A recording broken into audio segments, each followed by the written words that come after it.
അല്ല, വസുമതിയുടെ കഥ അതല്ല. ചന്തു എന്നോട് പണ്ട് വേറൊരു കഥ പറഞ്ഞിരുന്നില്ലേ? ഞാനോ? ഉവ്വ പറഞ്ഞിരുന്നു. ആണോ? ചന്തു ഓർക്കാഞ്ഞിട്ടാണ് സർ. ഞാൻ പറയാം. ഏയ്, അങ്ങനെ കണ്ടവന്റെ കൂടെ ഇറങ്ങി പോകുന്ന ഒരു അലവലാതി പെണ്ണിന്റെ കഥ സിനിമയാക്കാൻ എന്നെ കൊണ്ട് പറ്റില്ല. അങ്ങനെ ആരെങ്കിലും ഒന്ന് വിരലിഞ്ഞൊടിച്ചു കാണിച്ചാൽ കൂടെ ഇറങ്ങിപ്പോകുന്നവളല്ല വസുമതി. അവൾക്ക് ഒരുപാട് ബന്ധുക്കളും സ്വന്തക്കാരും ഉണ്ട്. ഒരു വലിയ കൊട്ടാരത്തിൽ ജനിച്ചവളാണ് വസുമതി.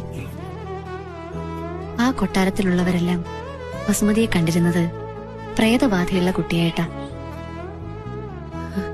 അങ്ങനെ ഒരു ഭ്രാന്തിയെ പോലെ എല്ലാവരും ചേർന്ന് അവളെ ഒരു മുറിയിൽ അടച്ചു. ജീവിതത്തിലെ എല്ലാ മോഹങ്ങളും ആഗ്രഹങ്ങളും അതോടെ അവസാനിച്ചു. ജീവൻ ഒടുക്കാൻ തീരുമാനിച്ചിരുന്ന സമയത്താണ് അവളെ തേടി ആ കത്തുകൾ വന്നത്. ആ കത്തുകൾ കിട്ടിയപ്പോ അവളെ സ്നേഹിക്കാൻ ഈ ഭൂമിയിൽ എവിടെയോ ഒരാൾ ജീവിച്ചിരിപ്പുണ്ടെന്ന് അവള് വിശ്വസിച്ചു പോയി. ഒരു സ്വപ്നലോകത്തേക്ക് എന്ന പോലെ ഇറങ്ങി വന്നത് അവള് ഒരു വിട്ടിയാകുകയാണെന്നറിയാതെ